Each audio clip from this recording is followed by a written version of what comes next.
نور ہے نور ہے العلم هذا القرآن يوحدنا لطريق الخير يوجهنا الله تعالى أنزله ورسول الله معلمنا. بسم اللہ الرحمن الرحیم. بدع کی تعلیلات کے در محموز و معطل و مضاف آمدہ.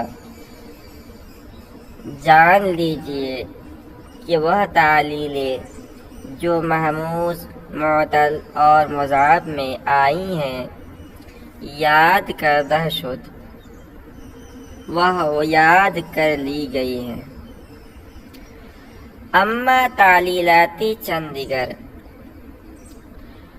رہا کچھ دیگر تعلیلات کی بدع حاجت افتد کہ جن کی ضرورت پڑتی ہے نیز یاد کنم ان کو بھی یاد کر لیا جائے. شروع کتاب سے لے کے اب تک صاحب کتاب نے صحیح، محموز، معطل، مضاف کو بیان کیا تھا، اور محموز، معطل، مضاف کی صیغے، گردان اور ان گردان کے اندر جو تعلیلات ہوئی ہیں، جن قواعد کی روشنی میں تعلیلات ہوئی ہیں، ان سب کو تفصیل کے ساتھ بیان کیا ہے. اب ہونا تو یہ چاہیے تھا کہ یہیں صاحب کتاب اس بحث کو ختم کر کے اور اس کے بعد 5ویں فصل کو شروع کر لیتے، مگر کہتے ہیں کہ کچھ دیگر تعلیلات ہیں جو انہی ابواب سے متعلق ہیں، ان کو بھی اگر یاد کر لیا جائے تو مفید ہوگا، اس لیے کہ ان کی بھی ضرورت پڑتی ہے. تو ایک ایک کر کے تعلیلات کو بیان کریں گے، اور کل یہاں انہوں نے 8 تعلیلات کو بیان کیا ہے جن کو ہم پڑھیں گے، اور انہی پر جو ہے یہ فصل 4 مکمل ہو جائے گی. کہتے ہیں تعلیل اول، اس کو سیدھا سا ترجمہ ہم یہ بھی کر سکتے ہیں قاعدہ نمبر 1. یہ کل 8 قواعد ہیں، تو تعلیل کا ترجمہ ہم جو قاعدہ سے ہی کریں گے. تو قاعدہ نمبر 1، ہر الفے کی ما قبل مضموم باشد واو گردد. ہر وہ الف جس کا ما قبل مضموم ہو وہ الف واو ہو جاتا ہے. چون خادع و خودع و خالد و خویلد، جیسے کہ خادع، خودع، خالد اور خویلد. تو یہ سیدھا سادہ قاعدہ ہے، اور قاعدہ یہ ہے کہ ہر وہ الف جس کا ما قبل مضموم ہو تو اس الف کو واو سے بدل دیا جاتا ہے. جیسے انہوں نے مثال دی ہے خادع تو سے خودع. تو دیکھیے خادع جو ہے نا یہ ماضی معروف، فعل ماضی معروف ہے، کہہ سکتے کہ فعلہ کی وزن پر ہے. اور جب ماضی معروف سے ماضی مجہول بنایا جاتا ہے تو عین فا کلمہ کو پیش دیا جاتا ہے، عین کلمے کو زیر دیا جاتا ہے، اور لام کلمے کو اس کی حالت میں باقی رکھ دیتے ہیں. ایسے فعلہ سے فعلہ بنایا جاتا ہے. تو جب خادع سے ہم ماضی مجہول بنائیں گے تو اس خا پر ہم پیش دیں گے، دال پر کسرہ دیں گے، اور عین کو اپنی حال پہ چھوڑ دیں گے. تو ہونا یہ چاہیے تھا کہ جو ہے خا پر پیش آ جاتا، اور یہ اس کے بعد الف ہے یہ اپنی حال پر باقی رہتا ہے. تو خوادیا ایسے کچھ پڑھا جاتا ہے. مگر یہ قاعدہ پھر اس کا قاعدہ سامنے ہے کہ جس الف کا ماقبل مضموم ہو، تو یہ الف تھا اس کا ماقبل خا پر پیش تھا، مضموم تھا، اسی لیے اس الف کو ہم نے واو سے بدل دیا تو ہو گیا خودع. اسی طرح خالدن ہے، جب ہم نے اس کی تصغیر بنائی تو تصغیر بنانے کا قاعدہ آپ کو یاد ہوگا کہ 3 حرفی اسم کی جو تصغیر آتی ہے وہ فعیلن کے وزن پر آتی ہے. تو اس حساب سے ہمیں صرف یہ خا پر جو ہے یہ پیش دینا تھا، تبھی تو ہوتا ہے فاعلین کے وزن پر. مگر جب ہم نے فا کلمہ پر یا کہ خا پر جو ہم نے پیش دیا تو اب جو ہے کیا ہو گیا، الف کا ماقبل ہو گیا مضموم، اسی لیے ہم نے اس کو واو سے بدل لیا، یہ الف واو ہو گیا. یہ تعریف مکمل. اس کے بعد تعلیل آخر قاعدہ نمبر 2، ہر الف کے ماقبل یا مکسور باشد، ہر وہ الف جس کا ماقبل مکسور ہو یا گردد تو یا ہو جاتا ہے. چو محرابن و محاریب، جیسے کہ محرابن سے محاریب اور مفتاحن سے مفاتیح. یہ بھی بالکل سیدھا سا قاعدہ ہے، اور قاعدہ یہ ہے کہ ہر وہ الف جس کا ماقبل مکسور ہو وہ یا سے بدل جاتا ہے. جیسے محرابن سے محاریب، تو محرابن یہ واحد ہے، اور جب ہم نے اس کی جمع بنایا تو جمع کے حساب سے یہاں پر یا کے بجائے الف آنا چاہیے تھا، ٹھیک ہے. مگر اس کا ماقبل جو ہے نا، اگر ہمیں محاریب کے اندر جو یا ہے اس کا ماقبل جو ہے کیا ہے، مکسور ہے، را پر کسرہ ہے، اسی لیے واحد میں جہاں الف تھا وہ الف جمع میں یا بن گیا. کیونکہ جو ہے الف کا ماقبل مکسور تھا. اسی طرح مفتاح نے جب اس کی جب ہم نے مفاتیح بنائی تو قاعدہ کے حساب سے چونکہ مفرد میں یہ الف تھا تو یہاں بھی یا کے بجائے الف آنا چاہیے تھا، مگر الف کا چونکہ ماقبل مکسور تھا اسی لیے ہم نے اس کو یا سے بدل دیا. تعلیل آخر قاعدہ نمبر 3، ہر حرف مد و لین کے سوم جا باشد و زائدہ بود و بس از الف فعائل افتد. حمزہ گردد. دیکھیے یہ تھوڑا سا مشکل قاعدہ ہے، اور مشکل اس لیے کہ اس میں جو کچھ اصطلاحی الفاظ آئے. تو سب سے پہلے نے بتایا ہے کہ ہر حرف مد و لین، ہر حرف مد و لین، دیکھیے ایک ہوتا ہے حرف مد اور ایک ہوتا ہے حرف لین، اور یہ تجوید کے اندر بھی آپ نے پڑھا ہوگا. تو عربی زبان میں مد کے معنی آتے ہیں کھینچنے کے، تو جن حروف کو کھینچ کے پڑھا جاتا ہے اسے کہا جاتا ہے حرف مد، جیسے جا ہم نے اس کو کھینچ کے پڑھا. اور لین کے معنی آتے ہیں نرمی کے، یعنی کچھ حروف ہیں جن کو نرمی کے ساتھ ادا کیا جاتا ہے. تو کہہ رہے ہیں کہ ہر حرف مد و لین، جان لیجئے کہ ہر حرف مد و لین کہ سوم جا باشد، جو کلمے کے اندر تیسری جگہ ہو، اور زائدہ ہو پس از الف فاعل، اور الف فاعل کے بعد واقع ہو. پس از الف فاعل کے بعد واقع ہو، یعنی فاعل کے وزن پر ہو اور الف زائد کے بعد واقع ہو. حمزہ گردد تو وہ الف حمزہ سے بدل جاتا ہے. چو کریم و کرائم، جیسے کریم سے کرائم، اور صحیفۃ سے صحائف، اور رکوب سے رکائب. جی ہو گیا. تو اس میں دیکھیں چند شق ہیں. پہلی شق تو یہ ہے کہ ہر حرف مد و لین، وہ کہ حرف مد و لین ہو، ٹھیک ہے. دوسری شرط ہے کہ سوم جا باشد کلمے میں تیسری جگہ واقع ہو. تیسری شرط ہے وہ زائدہ بود، وہ زائدہ ہو، اصلی نہ ہو. اور بس از الف فاعل افتد، اور الف فاعل کے بعد واقع ہو. تو یہ جو اس سب سے شاید پائے جائیں گے تو وہ کیا بن جائے گا، حمزہ گردد، وہ حمزہ ہو جائے گا. اب اس کو ایک کر کے ہم سمجھتے ہیں. تو ایک مثال ہم لے لیتے ہیں کریمن والی. کریمن ہے اور اس کی جمع آتی ہے کرائم، ٹھیک ہے. یہ کرائم، لیکن یہ اصل میں کیا تھا، یہ اصل میں تھا کرائم.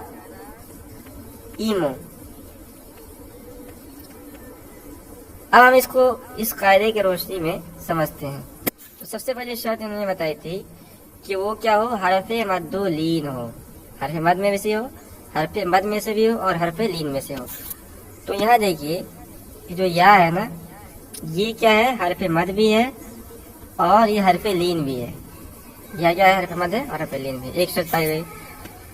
دوسری شرط کیا بتائی تھی انہوں نے کہ سوم جا باشد کلمے میں تیسری جگہ واقع ہو.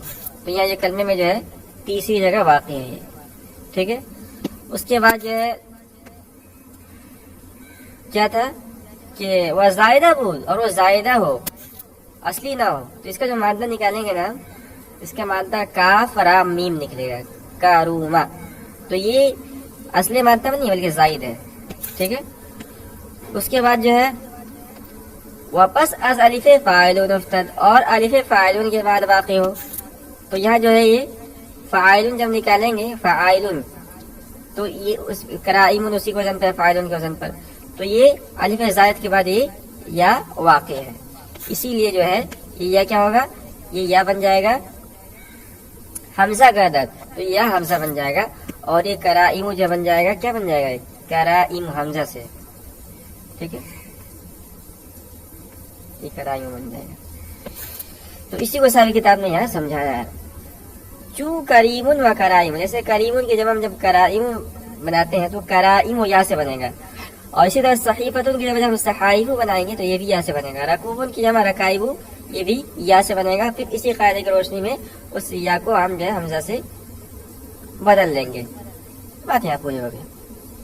کہہ رہے اما در معیشت و عائش رہا معیشت اور معائش یعنی معیشت کی جب معائش بنائیں گے حمزہ نگش تو یہاں حمزہ نہیں ہوا یہاں پر حمزہ نہیں ہوا. کیوں؟ زیرہ کی زائدہ نیس بلکہ اصلی ہے اس لیے کہ زائدہ نہیں بلکہ اصلی ہے. کیا مطلب دیکھیے معیشتن کی جمع جب ہم معائش ہم نے بنایا تو یہاں پر ہم دیکھتے ہیں کہ جو اس میں شرائط بیان کی گئے ہیں وہ شرائط پایا جا رہے ہیں نہیں. یہاں پہلی بات تو دیکھیے یہ جو ہے اس یا کو اس قاعدے کے حساب سے اس یا کو جو ہے حمزہ ہونا چاہیے.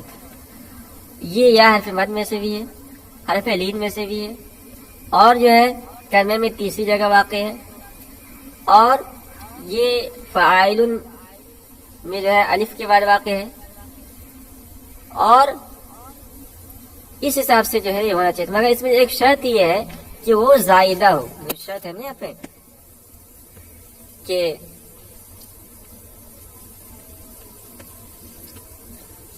وہ زائدہ باشد اور زائدہ بود کہ وہ زائدہ یہ زائدہ نہیں ہے. کیوں زائدہ کیوں نہیں؟ اس لیے کہ جب اس کا مادہ ہم نکالیں گے نا تو مادہ میں اس کا مادہ نکلا عین یا شین عائش اور اس میں جو دیکھیے یا موجود ہے اس لیے یہ زائدہ نہیں ہے. اس لیے ایک شرط کے مفقود ہونے کی وجہ سے یہاں اس یا کو ہم حمزہ سے نہیں بدلیں گے.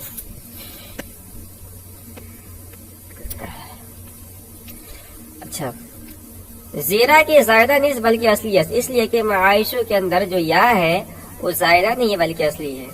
ودر مصیبت و مصائب کی اصلیت کہ مصیبتوں کی جب ہم مصائب بنائیں گے تو جب ہم نے اس کی جب معائش مصیبت کی جب ہم نے جب مصائب بنائی تو یہاں دیکھیے یہاں جو ہے یہاں ایک شرط مفقود ہے اور شرط یہ ہے کہ یا زائدہ ہو اور یہاں پر جو ہے یا زائدہ نہیں ہے کیونکہ مصیبتوں کا جب مادہ ہم نکالیں گے تو اس کے اندر سواد یا با یہ نکلتا ہے اصابہ یصیب اصابتن تو یا اس کے مادے کے اندر ہے مگر یہ خلاف قیاس یہاں پر یا کو حمزہ سے بدلا گیا. تو مصیبتوں کی جب ہم نے مصائب بنائی ہے اور اس میں حمزہ آ رہا ہے یہ اس قاعدے کی تعلیل نہیں کیا گیا بلکہ یہ خلاف قیاس کیا گیا. قاعدے کے حساب سے تو اس میں یا ہونا چاہیے تھا. ادر مصیبتوں کے مصائب اور مصیبتوں کی جو مصائب ہے با کی اصلیت حالانکہ اس کے اندر یا اصلی ہے حمزہ نگشت یہ اس حمزہ یہ غلط ہے حمزہ گشت ہونا چاہیے. حمزہ گشت حمزہ ہو گیا بر خلاف قیاس ہونے کی وجہ سے. کہہ رہے ہوگا در چہارم جا باشد اگر جو ہے وہ حرف مد اور لین کلمے میں چوتھی جگہ واقع ہو. اس سے پہلے جو شرط بتائی تھی اس میں جو ہے کہ وہ حرف مد و لین کلمے میں جو ہے تیسری جگہ واقع ہو. مگر اگر وہ حرف مد و لین کلمے میں چوتھی جگہ واقع ہو چون ترجمہ پنجم جا افتد یا گردد اور اگر وہ حرف مد و لین جو واحد میں چوتھے حرف کی جگہ ہو جمع میں پانچویں حرف کی جگہ واقع ہو تو یا سے بدل جاتا ہے. ٹھیک ہے اگر حرف مد و لین واحد کے اندر چوتھی جگہ واقع تھا جب نے اس کے جمع بنا تو جمع کے اندر جو ہے وہ پانچویں جگہ آ گیا تو پھر وہ کیا بنے گا وہ حرف مد و لین یا سے بدل جائے گا. جیسے محراب سے محاریب اور عصفور سے سافر. تو اس کو سمجھتے ہیں یہ واحد ہے محرابو، اس میں جو ہے حرف مد و لین کیا ہے؟ یہ ہے الف، اور یہ کلمے میں چوتھی جگہ واقع ہے۔ جب ہم نے اس کی جگہ بنائی محاریبو، تو یہاں پر جو ہے اس حساب سے یہاں یا کی جگہ ہمیں الف ہونا چاہیے تھا، اور یہ الف کلمے میں 5ویں جگہ واقع ہے۔ تو قاعدے کے اصل کے اعتبار سے یہاں پر یا کی جگہ جو ہے الف ہونا چاہیے، مگر چونکہ قاعدہ یہ ہے کہ حرف مد و لین اگر واحد میں چوتھی جگہ ہو اور جمع بناتے وقت وہ 5ویں جگہ واقع ہو جائے تو اس حرف مد و لین کو ہم یا سے بدل لیتے ہیں، اس لیے جو ہے یہ الف یہاں جمع کے اندر یا بن کر آئی ہے۔ بات یہاں پوری ہو گئی۔ اسی طرح عصفورن کی جمع عصافیرو، یہ قاعدہ یہاں پورا ہو گیا۔ اس کے بعد ہے تعلیل آخر، قاعدہ نمبر 4، ہر جا کے الف جمع درمیانے 2 واو یا 2 یا افتد، جس جگہ الف جمع 2 واو یا 2 یا کے درمیان واقع ہو، آخرین را بحمزہ بدل کنن، تو اس میں سے جو واو اور یا آخری میں واقع ہو اس کو حمزہ سے بدل لیتے ہیں۔ دیکھیں ایک شرط اور ہے جس کو سارے کتاب نے آخر میں بتایا کہ زیرہ چی از طرف دور است، تو پورا قاعدہ یہ ہے کہ جس جگہ الف جمع کی الف 2 واو یا 2 یا کے درمیان واقع ہو اور دوسرا واو اور یا یہ قرب طرف میں واقع ہو یعنی کنارے سے قریب واقع ہو، تو وہاں دوسرے واو اور یا کو حمزہ سے بدل لیتے ہیں۔ جیسے مثال لی ساری کتاب نے کہ چو اولو و اوائلو، جیسے کہ اول کی جمع اوائل، کہ دراصل اواویلو بودا است، کہ اصل میں اواویلو تھا، تو اس کو ہم سمجھتے ہیں۔ دیکھیے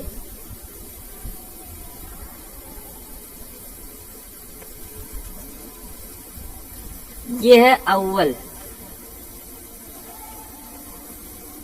اور اس کی جگہ نے بنائی تو ہوا اصل قاعدے کے حساب سے اواویل ہونا چاہیے، اواویلو۔ اب اس کے اندر غور کیجیے، قاعدہ کیا ہے کہ جس جگہ الف جمع واو 2 واو اور 2 یاؤں کے درمیان واقع ہو، تو یہاں پر دیکھ لیجیے یہ جو الف جمع ہے، یہ جمع کے اول کی جمع ہے اواویل بنائی ہے نا، تو یہاں پہ جو الف ہے یہ الف جمع ہے، اور یہ 2 واو کے درمیان واقع ہے، ایک واو یہ ہے اور ایک واو یہ ہے، 2 واو کے درمیان واقع ہے، اور دوسرا جو واو ہے وہ قرب طرف ہے، جو لام آخر میں ہے اس سے قریب ہے، کنارے سے قریب ہے، اس لیے ہم کیا کریں گے، دوسرے واو کو حمزہ سے بدل لیں گے، تو ہو جائے گا یہ اوائلو، کیا ہو جائے گا اوائلو۔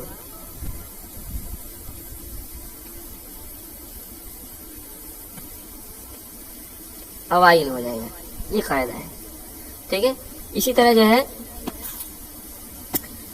یہ تو واو والی مثال ہو گئی تھی، یا والی مثال لی ہمیں وخیرن خیائرو، اور خیرن کی جمع خیائرو، کہ دراصل خیائرو بودا اس کی اصل میں خیائرو تھا، تو اس کو بھی سمجھ لیتے ہیں۔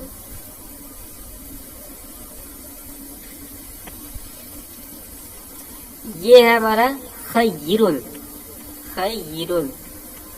اس کی جمع ہم نے بتائی تو اصل کے اعتبار سے اس کی جمع ہونی چاہیے تھی خیائرو، ٹھیک ہے۔ اب یہ غور کرنا ہے، یہ الف جمع ہے ہمارا، یہ الف جمع 2 یا کے درمیان واقع ہے، اور دوسرا یا جو ہے یہ قرب طرف میں واقع ہے، کنارے سے قریب رہا ہے اس کے قریب میں واقع ہے، اسی لیے یہ دوسرا یا جو ہے حمزہ سے بدل جائے تو خیائرو ہو جائے گا۔